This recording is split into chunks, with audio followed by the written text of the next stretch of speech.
Located on the southwestern coast of Africa, Angola has a population of more than 25 million people and a wealth of natural resources. It's a huge oil producer, but it's also a source for diamonds. In fact, Angola is home to one of the world's largest diamond mines, Katoka. It has estimated reserves of 110 million carats. As a whole, the country earned over $1 billion from diamond production in 2016. But despite being rich in resources, poverty exists throughout much of the country. The 2015 Human Development Index ranks Angola 149 out of 188 countries on the poverty scale. 56% of the working poor lives on $2 a day.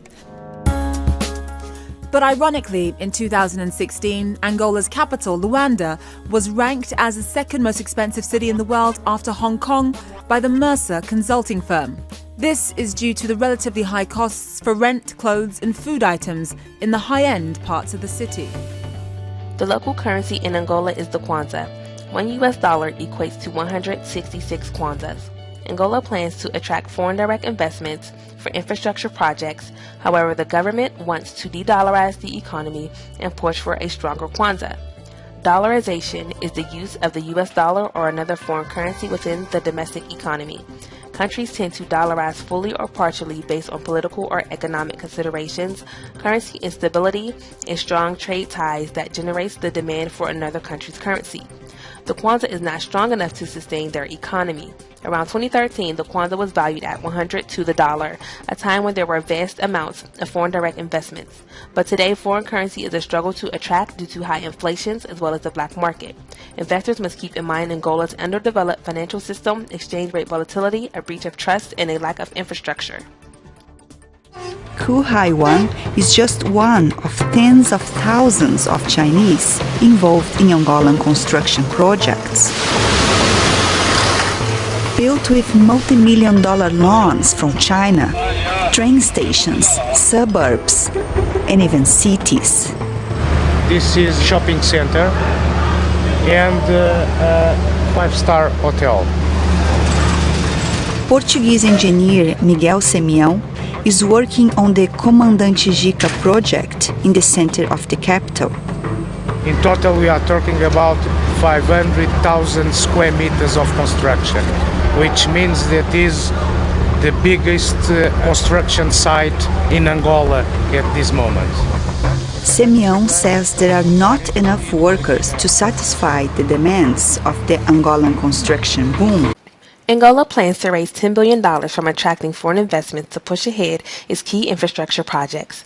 This includes a key area in energy, along with ports, roads, airports, facilities, and housing. All the infrastructure needs to be rebuilt to support the growth of the economy over the next decade. Angola's government, however, is struggling with its budget due to limited foreign exchange revenues. When you think of the world's most expensive cities, Luanda, Angola's capital, doesn't appear as a probable contender. Its 27 years of brutal civil war has defaced the city and crippled its infrastructure. Yet, it's trying hard to live up to its expensive reputation and change its denting image. Luanda is the capital of Africa's second largest oil producer. It is chaotic and it's still scarred by decades of civil war. But as you can see behind me, it is on the mend and Luanda's skyline is changing. Angola's capital is being rebuilt. The varied architecture from the 50s and 60s is giving way to new office towers that are being built between the national corporate sector and the Angolan government. The country needed a hedge against the oil. It's an economy that predominantly depends on oil to survive. So the fund was specifically set up to have assets that are not correlated to oil. We can only, for instance, invest in assets correlated to oil for up to 5% of our portfolio. As we speak, approximately 40% of the portfolio is invested in securities, so in the international capital markets, and the other 60% are invested in private equity initiatives focusing on commercial infrastructure, agriculture, mining, timber, and so forth. sectors which we believe can allow the country to become more industrialized and also allow for some of the state's investments in infrastructure and agriculture to become more commercially viable. The International Monetary Fund has offered Angola a $4.5 billion loan as it continues to grapple with falling oil prices. The Angolan economy grew rapidly after the end of its 27-year civil war, with oil production fueling a boom in the capital, Luanda. The IMF in a statement said Angola's outlook for 2016 remains difficult despite an increase of oil prices in recent weeks, and economic activity will likely decelerate further. It also said that the country's GDP growth had slowed to 3% last year and that inflation was at an annualized 26% to May. Angola had asked for the loan when oil prices were lower than the current rate, but authorities have still not confirmed the loan sum. The new tax reform in Angola is that all major taxes are going into significant reforms, which will begin with consumption tax, followed by corporate and personal income taxes. Central banks will issue new regulations to the financial sector to try to raise the legal regulatory background, working with IMF to facilitate investments and raise the profile of Angola. Now, the Angolan economy has historically been focused on oil, but according to the Economist Intelligence Unit, the country started to diversify its economy by increasing its revenues from the non-oil sector and therefore increasing its pool as an attractive investment destination. Let's take a look. Bringing companies that currently pay no taxes into the tax-paying network is one of the aims for promoting non-oil sectors and encouraging the activities of small and medium-sized companies. According to the Economist Intelligence Unit, around 1,000 new businesses were registered in the first 3 months of the year, creating nearly 7,000 jobs. However, the 2012 World Bank report on doing business ranked Angola 167th out of 183 economies on the ease of starting a business. This report highlighted just a few of the challenges faced in the country's business environment. Very often what we say to corporates is partner up with someone on the ground, specifically because Angola is a Portuguese-speaking company and there might be difficulties in transacting most basically, and just the language barrier getting around it. So therefore we find that the operating environment is very specific to certain businesses, whereas well-established mining businesses, for example, who have been in Angola for quite a number of years, find it quite easy to operate.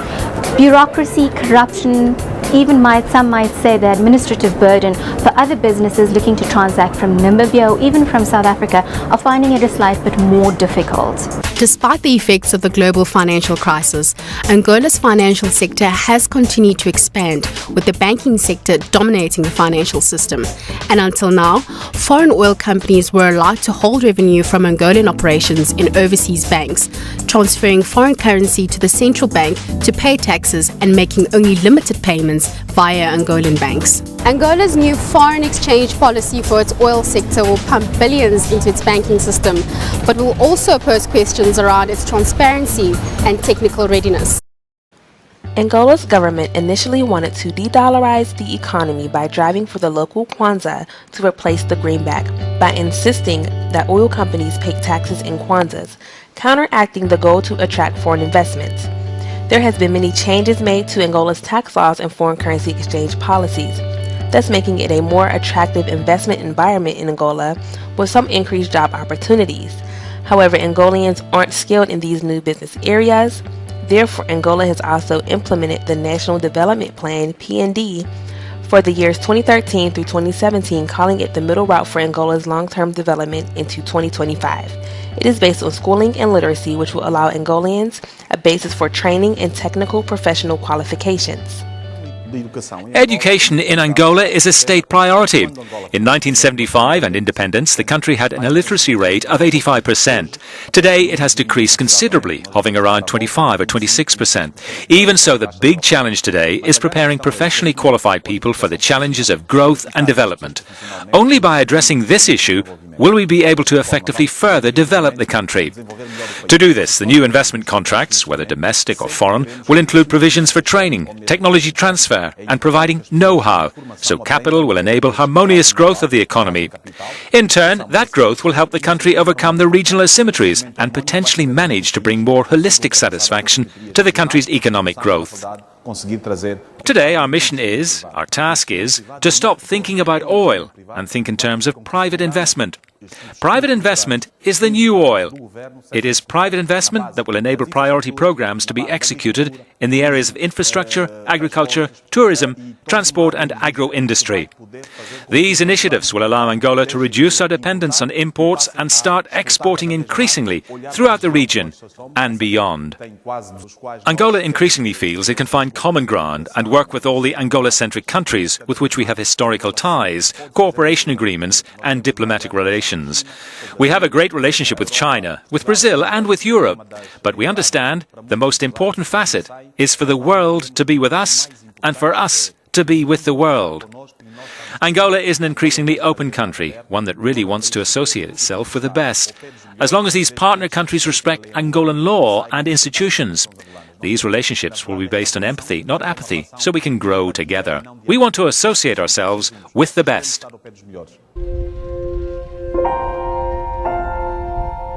Angola economy has to do with their own history. The country went through 27 years of civil war, and after that, with the oil boom, there was a need to get to speed. And I think the trade came in place to help the populations to develop. Maersk Line offers global coverage, and that helped the country to develop the commerce, which we believe indirectly we create more than 13,000 jobs over these years by boosting the commerce in Angola. We've been here since the war, and we've noticed a drastic change in the infrastructure, which does help cater to the industries at the end of the day. My name is Samir Jaffer. I am the Chief Executive Officer for CCA here in Angola. We are a local manufacturing-based company. Our operation started in 1996, and we have been manufacturing and producing paper-based products since then. In Angola, a lot of the companies like CCL value what we value. We value partnership, that is thinking long-term, instead of short-term gain, thinking about long-term sustainable value.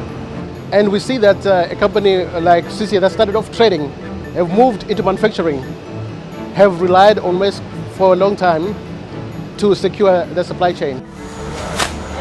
It's a very profitable business. We have increased in turnover or growth rate over the last 10 years. Has been 10 to 15% on average.